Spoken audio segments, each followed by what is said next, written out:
Welcome back.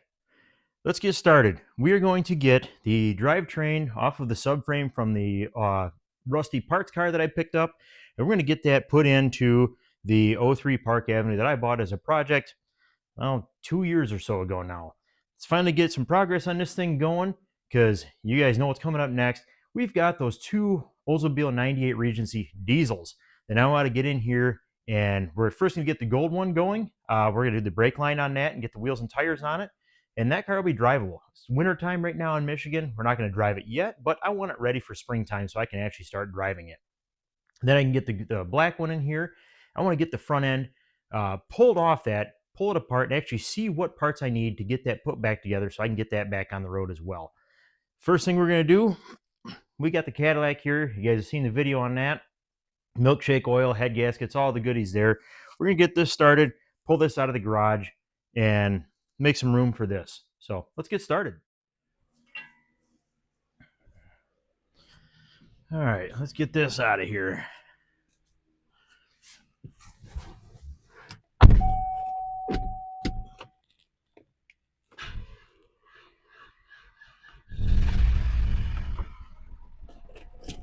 Runs like a dream. Still no brakes. Foot just about right to the floor. It's got pedal, it just don't have any brakes. I don't know if the calipers are seized or what, but there we go. Well, let's shut it off and get working in the garage. Oh, that vacuum leak's still there. All right. I'm going to cover this thing up with a tarp just for ice reasons over the windshield and stuff to make it easier, because obviously I can't run it long enough to use a defrost because there's no coolant in it. And I want to be able to pull it back in the garage just for ease of working on it, getting some stuff done. So I'm just going to put a tarp over the windshield is all. Get a snow in here.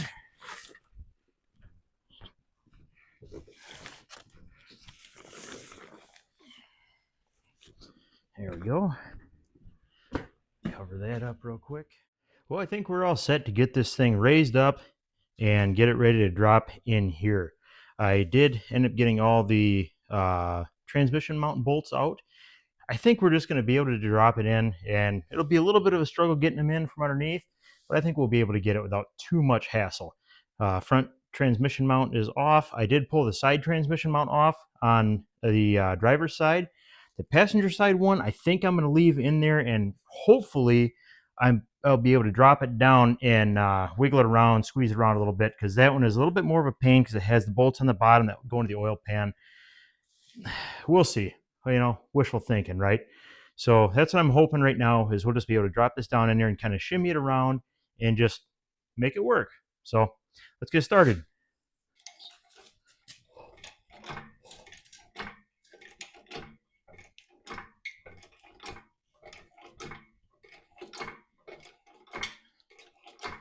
Make sure we're all good on here.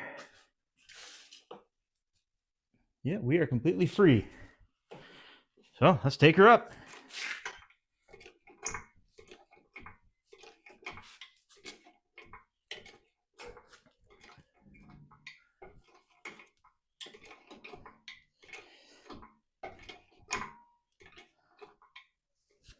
Okay. All right, well, it's off the subframe. Let's get that wheeled out of the way.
And there we have it.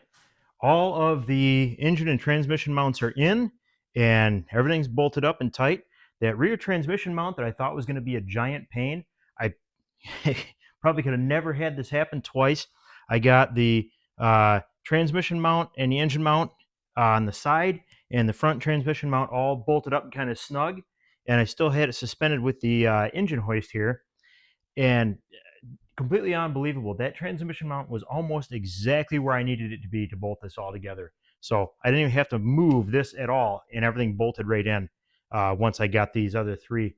So this is fantastic. I can actually lower this down now and get the engine stand out of here.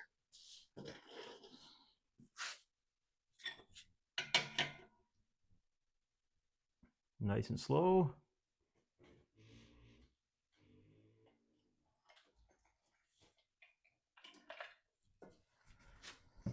It took about 2 hours. I'm not going to have all the video. I'm not going to put it all in the video. I'm going to fast forward through some of it and skip some of it. But yeah, 2 hours from the time I was ready to put this in till now. Probably could have been faster. Probably could have been a lot longer. But regardless, this is where we're at right now. So I'm going to go inside, grab a bite to eat. But we've got power steering to mount up, or the power steering pump, the AC pump. I've got the master cylinder and the washer reservoir there to hang back up. And pretty much, I mean, we've got a lot of plugging in and the exhaust to swap, and this thing would be done. We're looking good. I am really happy with where we're at right now. I thought this was going to be a lot bigger struggle getting this dropped in than what it actually was. So there we go. It's been a couple of days now, and I have the engine and transmission bolted in. Everything is good there. And now it's just to finish up the wiring. I have some of the wiring started on the top up here. I have the wiring underneath to go and the exhaust to swap. Now here's the funny thing. Perfect timing, right? You can't make this up. I was on my way to the Secretary of State this morning to get plates and everything ready for this thing to make it legal so I can drive it this weekend. And on my way there, the bearing for my alternator in my Suburban started going out, started knocking around like crazy. And, of course, my heart sank. I'm thinking, is the engine blowing up? Something's going wrong. Turns out, it was just the alternator bearing. I kind of figured it was going to go eventually. It's been making kind of racket for, way too long. But yeah, so the goal now is to officially get this on the road and ready to drive in the next day or two. So let's see what happens. And here it is. I have everything under the hood done. I do have to put CV axles in it yet, and then the exhaust to swap. But other than that, everything under hood is done. Everything is wired up, transmission lines installed, radiator hoses, spark plugs, vacuum lines, everything. We are 100% good to go under the hood. I do have to fill the coolant yet, so coolant, battery, exhaust, CV axles. This thing will be done. So looking like this weekend, we'll be cruising around in it. Well, here we are. It is Sunday morning, and I have to drive this car to work tomorrow. As you've seen earlier in the video, the alternator bearing went out in my Suburban. I don't really want to spend $200 on a new alternator for it, so I'm just going to order up some bearings for it and call that good. But I can't get them today. So, obvious answer to me is get this thing running. So I don't have a whole lot more to go on it, but the one big catch is the PCM that I put in here, of course, does not match any of the body control modules, all of that good stuff with this car. So my hope is that all I have to do is the standard GM security relearn where you turn the key, try to start it, wait a half hour, and do that 3 times. And I hope, fingers crossed, that will allow me to get this up and running. We will see. And for now, I'm just going to go ahead and get started. I got to put the CV axles in it, get the exhaust on it. First thing I'm going to do, though, is I'm going to put the battery in it, and I'm going to start that security relearn process even before I start the exhaust or the CV axles, because none of that really matters, and it's just about an hour and a half time of waiting anyway for that security relearn. So I'm going to get that started right now, get the battery on there, get the charger in there, and see what happens. So hopefully this evening I can have a video of this thing actually doing its first start and moving a little bit. So we'll see what happens.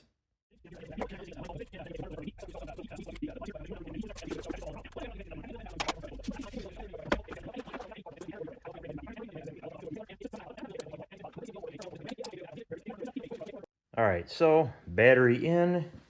Oh, I'm gonna hook the charger up. It's got a decent charge on it, but if the key is gonna be on for well over an hour, we need to make sure we have juice with it.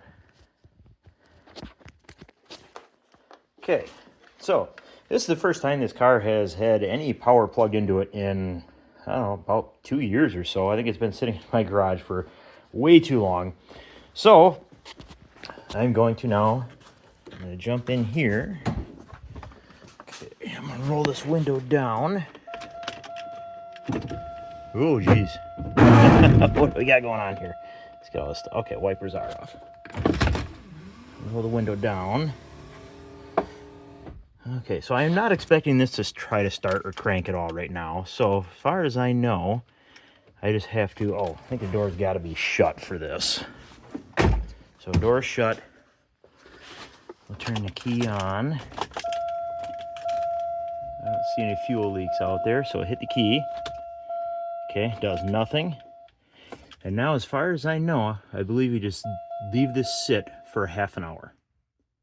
And then we come back and do it again. I think we shut it off, then try to start it again, do it for another half an hour, and then one more time. It's either the third time it starts or after the third time, so the fourth time it actually starts. So let's go ahead and shut off the AC, shut the radio off. Got all kinds of lights on the dash, which I'm not surprised. But we'll see what happens. So half hour from now, it is 10:38. So half hour, we'll come back and give it another rip. I'm going to start working on CV axles and all that kind of good stuff.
Okay, we are on to try number 2.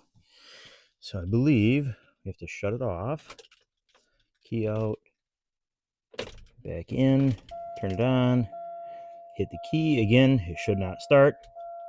On. Okay, now again, you just leave it here. I'll turn the lights off. Again, should just leave it here for another half hour. It is 11:09, so we'll come back at 11:39 and see what we get. It may attempt to start at that point. I don't know, though, if it's after the second time or after the third time. We'll see. See what happens.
Okay, here we go with attempt 2.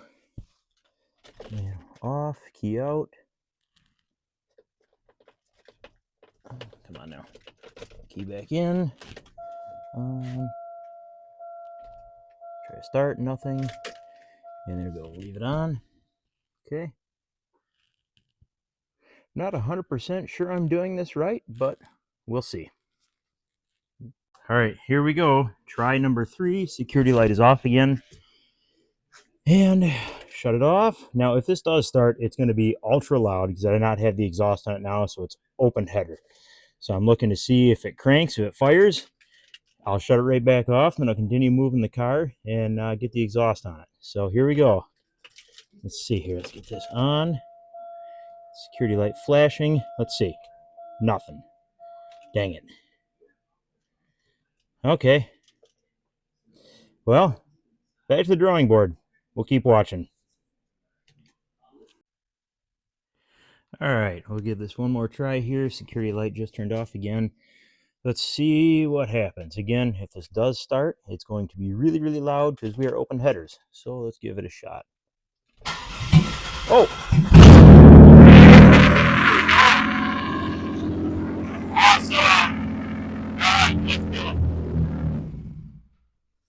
Hey, that runs. That is fantastic.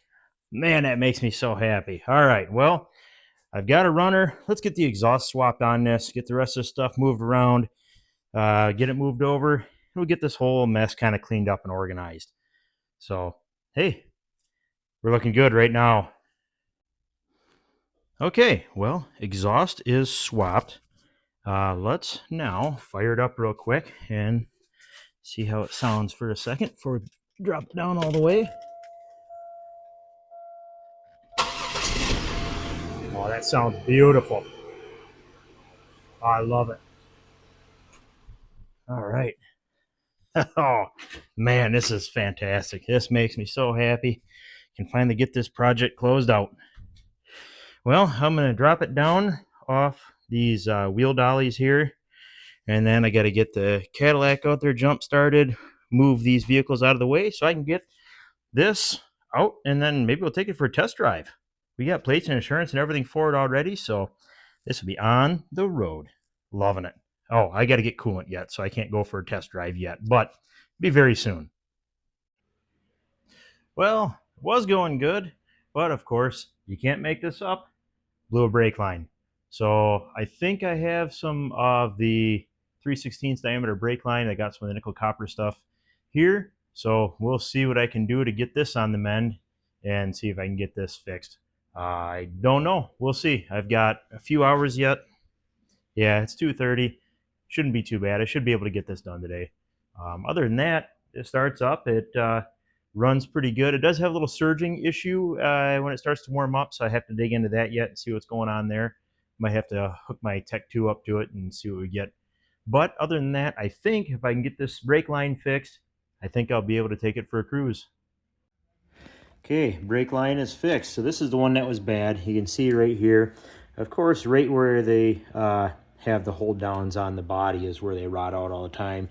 You can look at it. Most of the rest of it is in pretty good shape. So got that repaired now. Just a compression fitting and it was all set. No, I'm joking. I didn't use a compression fitting. Never use a compression fitting on a brake line. You probably know that, but just in case, don't do it. Very dangerous. So, no, I just got a 3/16 inch brake line union.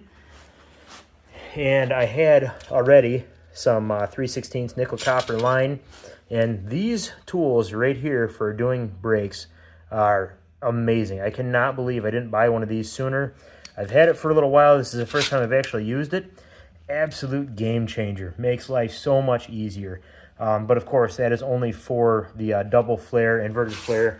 But also on this car, where it attaches to the rear hoses and the front hoses, they are the bubble flare, which I don't have a good tool for that. So I did run to Home Depot, and I picked this one up, this Maddox kit. And this actually, it's similar to cheaper styles that I have, but it's much larger, and it's actually a pretty quality piece. I'm not upset with it. It actually worked really well. So I just used the 4.75 die for the 3/16 flare, and it actually worked really well. So now the new line is in. It's all good here. So there's the brake line union that I put in, and it just follows the factory path. And if you know this nickel copper line, it bends up real nice and ends up right there. So fantastic. I just had my son out here help me, and we bled it. And so now we're gonna put the wheel back on and fire it up, get some more coolant in it, and see if we can take it out for a drive. All right, well, I didn't get it on camera, but we just took it out for its maiden voyage. We just ran around the block just to make sure it isn't gonna die on us. Maybe a mile or so total. Got up about 45 miles an hour, but it does run and drive, and I'll be able to take it to work tomorrow.